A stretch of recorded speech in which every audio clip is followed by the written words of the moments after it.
चलो No? या good shot. ये देखें जी, ये आ रही है, ये करीब करीब आ गई है। ये कैसे पकड़ो? हाँ, कैसे पकड़ना? ये प्रॉब्लम। ये देखें जी, इसको थोड़ा कर देना था। उतार लगा को पकड़ो। So, wow wow Dankeschön. Wow, जिंदाबाद Ich habe meine Rapfen 80 Zentimeter. Ich habe जिंदाबाद। letzte Mal hier 5 Kilo. 5 Kilo? Rapfen. Wow. Ich weiß nicht, wie viel Kilo war meine, aber war 80 Zentimeter, sowas. Schön. ये देखें जी, ये देखें fish देखें। So, Dankeschön. Bitteschön. जबरदस्त जबरदस्त, ये देखें जी। हाँ नहीं कैसे करना, चट लगेगा अपना। मैं तो खोल दिया, झट लग जाना मैनू। खोला आराम ना है। एक मिनट जी। अस्सलाम वालेकुम वरहमतुल्लाहि वबरकातुहू।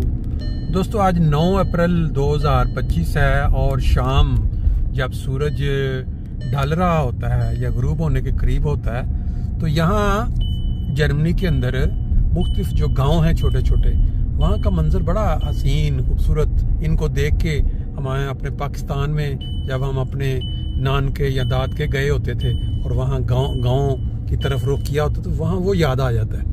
आज हम यहाँ, ये एक ब्यूटीफुल जगह है ग्रोसग्राव के साथ, वहाँ मौजूद हैं और यहाँ एक दोस्त हैं जिन्होंने अपना शौक जो है वो यहाँ जर्मनी में भी जारी रखा हुआ है। अभी हम उनकी जो शौक वाली जगह है उस तरफ जाएंगे और जाके देखेंगे कि उन्होंने अपना शौक किस तरह जारी रखा हुआ है। कई लोग होते हैं वो गार्डनिंग करते हैं, सब्जियां लगाते हैं, क्योंकि उन्होंने पाकिस्तान में अपने वालिदैन के साथ सब्जियां जो लगाई होती हैं या खेती बाड़ी की होती है।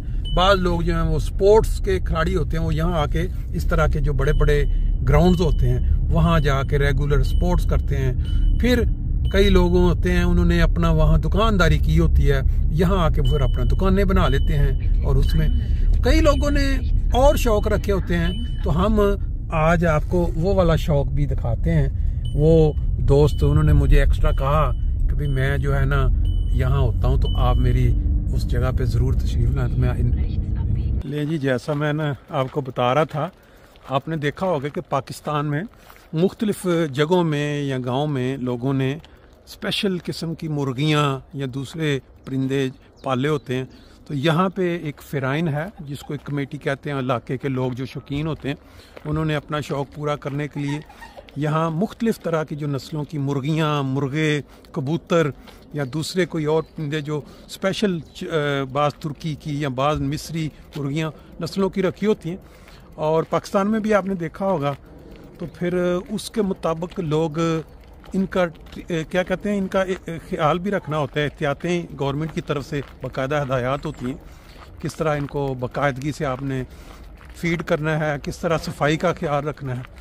हमारे जो दोस्त अभी थोड़ी देर बाद आपको उनसे मिलवाएंगे। उनका नाम बड़ा मारूफ नाम है, ऐसा नाम कि मेरा ख्याल है जब बंदा सुनता है तो फौरी तौर पे वो कभी भूलेगा नहीं। मोहतरम मुशर्रफ साहब है हमारे सामने इस वक्त, मुशर्रफ अहमद अनवर साहब।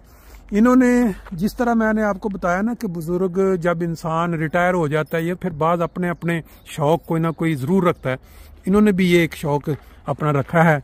तो मुर्गियाँ मुख्तलिफ तरह की रखी हैं। फिर इस तरह यहाँ देसी अंडे यहाँ जो फैमिलियाँ रहती हैं अपनी पाकिस्तानी, वो भी इनसे ले लेती हैं, क्योंकि देसी अंडे यहाँ यूरोप में वो ज़्यादा अहमियत रखते हैं। जो आम मार्केट में मिलते हैं वो थोड़े और होते हैं। तो अभी चल के देखते हैं इनका आगे का सिस्टम इन्होंने किस तरह सेट किया हुआ है। और ये देखें घर का उगाया हुआ लहसुन, इसका जो टेस्ट होता है आप जो बाज़ार से लेते हैं चीज़ उससे बिल्कुल डिफरेंट होती है। यहाँ भी इनको मौका मिला हुआ है कुछ ना कुछ। यहाँ पे आपने कुछ कास्ट किया जी? यहाँ पे हमने मूलियाँ उगाई हैं। अच्छा, वेरी नाइस। मोंगरे उगाए हैं। अच्छा, ये भी यहाँ पे प्याज उगे हुए हैं। इंशाल्लाह ये आगे ये थोड़ा थोड़ा नज़र आ रहा है लगे हुए। ये आइंदा मेरा है 1-2 महीने में बिल्कुल यहाँ हरा भरा हो जाएगा काम। यहाँ पे जो है भिंडियाँ आएंगी, करेले आएंगे। अच्छा, बैंगन। वाह। वो अभी आएंगे वो। और ये आपके अपने घर के लिए काफी हो जाती है? नहीं, मैं तो पिछली दफा एक बेल की अच्छा 5 दफा करेले खाए हैं हमने। अच्छा, वेरी नाइस, क्या बात है जी। ये भी एक चीज बड़ी दिलचस्प जो है, ये अमूमन ये मुर्गियों के लिए होती है जगह, लेकिन बता रहे हैं कि मुर्गा उनको बता रहा है, बेसिकली इशारा कर रहा है कि मुर्गियां इस जगह पे आके तो अब अंडा दें।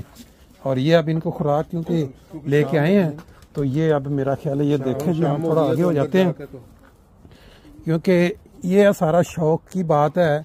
बाज़ लोगों को जिनको शौक है, ये देखें, ये बता रहे थे मुशर्रफ साहब के ये मुर्गियां इनसे इतनी मानूस हो चुकी हैं कि जब भी खुराक डालते हैं बाज़ का तो उनके हाथ में आके ये खाती हैं। ये देख, इतना जिस तरह इंसान किसी मालिक का कोई वफादार होता है ना, हमारे मुल्कों के अंदर इंसान जिस मालिक के साथ खाते हैं उसके साथ भी वफादारी नहीं करते, लेकिन यहाँ परिंदे आप देखें किस तरह वो मतलब शौक के साथ हाथों के अंदर डायरेक्ट जो है। ये जी मुशर्रफ साहब, ये हाँ मैं देख रहा हूँ वो ये जो मुर्गियाँ हैं ये बेसिकली कहाँ की नस्ल है? ये अमेरिकन नस्ल है, इनका नाम न्यू हैम्पशायर है। New Hampshire. अच्छा अच्छा, ये आपने इनकी मतलब चूजे लिए थे या आपने खुद अंडे? मुर्गा मैंने लिया था और अच्छा, 5 मुर्गियां ली थी। अच्छा और ये सारे इन्हीं के बच्चे हैं। ये इधर ही सारे पैदा इधर ही? अच्छा, यानी 4 मुर्गियां थी और 1 मुर्गा, तो उसके बाद अब ये इनकी सारी थे। और अंदर 1 मुर्गी इस वक्त अंडे पर बैठी अच्छा, हुई है। तो कितना अरसा हो गया है ये जो इतनी अब पैदावार हुई, इनको कितना टाइम लगा यहाँ? मुझे तकरीबन ये मुर्गा जो है ये है तकरीबन 2 साल का। 2 साल का हो गया, ठीक है। 2 साल का या पौने 2 साल का मुर्गा है। ठीक है, ठीक है। और ये जब चलता है तो ऐसे चलता है जैसे पाकिस्तान वाघा बॉर्डर पे। नहीं, मुझे लगता है वो जैसे वो छुतरी चाल नहीं होती मुर्गा वाली, मैं देख रहा था अभी। अच्छा, आगे देखें जी, परिंदों का जो इंसानों के साथ एक प्यार बन जाता है वो इस तरह ही होता है जैसे इंसान अपने बच्चों के साथ प्यार करता है ना, जिन्होंने पाली होती है उनको पता होता है कि किस तरह। ये बच्चे इसी के सब। अच्छा, ये बेटा अच्छा, है इसका। अच्छा अच्छा अच्छा, वेरी नाइस। फिर वो जो ऊपर है वो भी इसके बेटे हैं, वो भी इसका बेटा है। अच्छा अच्छा अच्छा, वो जो बैठा है वो भी इसका बेटा है। ये एक और नस्ल है। अच्छा अच्छा, बिलेफील्ड कहते हैं। ये कहाँ की है, किस मुल्क की? बिलेफील्ड। बिलेफील्ड, अच्छा, जर्मनी की बिलेफील्ड। ठीक ठीक। ये लो, तो यहाँ पे अपना मुशर्रफ साहब कोई खतरा इनको कोई बाजा कोई जानवर रात को? शुक्र है अभी तक तो बहुत अल्लाह का फजल है। अच्छा, तो कोई ऐसा वाकया नहीं हुआ? कोई बात का सुनते हैं इस तरह ना, बात जानवर आ जाते हैं। नहीं, ऐसा नहीं हुआ। तो इसके अलावा आपने, मैं उधर कबूतर मुझे नजर आ रहे हैं, ये आपने इससे मुर्गियों से पहले के रखे हुए हैं या ये बाद में आए हैं? मुझे कबूतरों का शौक नहीं है। अच्छा, वो जिस तरह मैंने कहा था ना कि कोई खुदा ना खासा बीमार हो जाए, अच्छा, या खरीद लेते हैं लोग मेरे से। अच्छा अच्छा अच्छा, खाने के लिए। ठीक ठीक ठीक ठीक। हाँ, ये आप बता रहे थे कि इधर यूरोप में बाज़ औक़ात जो लकवा एक बीमारी होती है कि बाज़ का चेहरे के ऊपर, तो उसमें लोग कहते हैं जी देसी कबूतर लेके खाएं। तो ये बेसिकली ये देसी कबूतर है? देसी कबूतर यानी ये बड़ा गर्म होता है इसका गोश्त, और लोगों को ये बाकायदा हकीम बताते हैं कि ये खाएंगे तो आपका जो ठीक हो जाएगा। वो तो कई लोगों को फायदा भी हुआ है उसका। अच्छा जी, बेटा ये 1.25 साल का ये बेटा। अच्छा, उसका वो जो उस तरफ है, इसकी कौन सी नस्ल पहुंच गई जी?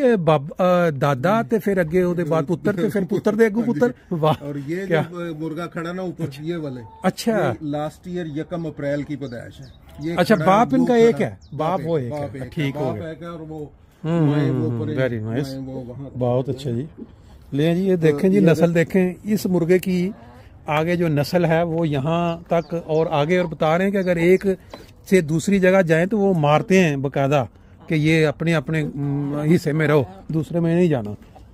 ले जी, ये भी देख लें लाइव, ये जो चीज़ है ये देखें, ये इन्होंने बताया जी डब्बे बनाए हुए हैं, और ये 4 अंडे ये आज के ही होंगे। ये अभी थोड़ी देर ये आपको देख रहे हैं, इसको आपको थोड़ी सी मेरा ख्याल है लाइट ऑन करके, शायद नहीं, वो तो नहीं पा रहा। ये हैं वो देसी अंडे जिसका जिक्र हम कर रहे थे। लोग इधर यूरोप में ना इसको ढूंढते हैं कि हमें देसी अंडे मिले थे। ये मुशर्रफ साहब यहाँ मौजूद हैं, अगर किसी को कभी ज़रूरत हो आप कांटेक्ट भी कर सकते हैं। हमने 2 हिस्से जो हैं वो कवर किए हैं, इसके बाद हम तीसरे पोर्शन में दाखिल हो रहे हैं। यहाँ तो काफ़ी बड़े एरिया में इन्होंने मुर्गियों की डिफरेंट किस्में। अच्छा, एक कनाल जगह है। Very good. ये एक नस्ल है जिसको शामो नस्ल कहते हैं। शामो। अच्छा, ये सील मुर्गियां जो होती है। अच्छा, वो जो सील मुर्गी जिसको कहा जाता है, ये वो है। और ये भी अंडे ये इनके इन्होंने आज पहली दफा अंडा दिया है। अच्छा अच्छा अच्छा, पहली दफा 2 अंडे दिए हैं। ये भी देसी अंडा ही बोले कोई देसी, बकलाता मुर्गे के है। साथ। अच्छा, आपने कभी इनको ज़बा करके खाने का मौका मिलेगा? क्योंकि गोश्त का टेस्ट में डिफरेंट आता है, मुख्तलिफ? मजेदार है। अच्छा। बहुत मजेदार। मैं इनको पकाता हूँ अच्छा हंडिया में, अच्छा, ठीक, मिट्टी की हंडी। मिट्टी की हंडी में, ठीक। मैं कहता हूँ कि पिछले दिनों मसरूर भी आया हुआ था। अच्छा, ठीक, मंसूर का भाई जो मंसूर अच्छा। साहब का भाई है, ठीक है, तो ठीक। वो बहरहाल बड़ा शौक से उन्होंने खाया। चलें, वेरी नाइस जी, ये तो बड़ा जबरदस्त किस्म का। फिर ये पीछे जगह है मुर्गियां इस वक्त जो है ना वो अंदर चली गई हैं। मैं अंदर भी दिखाता हूँ। अच्छा अच्छा अच्छा, ठीक ठीक ठीक। ये छोटा सा दरवाजा, रात को बारिश वगैरह ये हो लेकिन ये देखें, बाकायदा इन्होंने पूरी दीवार के नीचे से भी एक रास्ता रखा हुआ है ताकि जब मुर्गियों का दिल करे अंदर चले जाए। कोई मौसम ठंडा है, बारिश है, और बाकी ये खुली आबो हवा में रहने के लिए। ये जो है ये भी यहाँ की पैदाइश है। अच्छा इनका बाप और माँ अंदर है इस वक्त, अच्छा अच्छा, ठीक। मगर वो जो 2 हैं वो अलग नस्ल है। उनका क्या है? ये ब्राह्मा, ब्रह्मा। अच्छा, ये ब्राह्मा ठीक, नस्ल है ये, ठीक। और ये भी ब्राह्मा है, और ठीक। माँ इनकी लीगे होना है, अच्छा, और बाप जो है ब्राह्मा का। ठीक वो आपको ठीक दिखाता हूँ ठीक अंदर। ठीक, सही है, वो सही। सही। जो बड़ी दिलचस्प है वो ये है कि पूरे जो जगह है इन्हें ऊपर जो जाली लगा के इसको कवर किया हुआ है। करीबन हर जगह कोई ऊपर से ओपन नहीं है, ताकि ये जो कबूतर हैं बेसिकली ये यहाँ से उड़ के खुद बाहर अंदर नहीं आ सकते। ऊपर जाली है सारी कवर। साथ साथ कुछ और भी मटीरियल ये तैयारी हो रही है, मिर्ची शुर्ची लगाने के लिए मिट्टी वगैरह। अंडों की तैयारी का जो सिलसिला है वो भी इधर, बेशक वो नजर फ्रिज आ रहा है, लेकिन मुझे लगता है फ्रिज ऑन नहीं है, सिर्फ ये जगह रखने की फ्रिज जो है ना इसकी तार ही नहीं लगी थी, ठीक, तो मैंने ठीक, कंप्रेसर निकाल के फेंक दिया। ठीक है, ठीक है। और एज अलमारी वो आपके जब साथ साथ निकल जाते हैं तो फिर जरूरत ही नहीं इसकी। ये एक और चीज़ बड़ी स्पेशल, ये जो बटेरे आपको नज़र आ रहे हैं, अक्सर लोग बड़ा स्पेशल बटेरों का गोश्त जो है ना बाज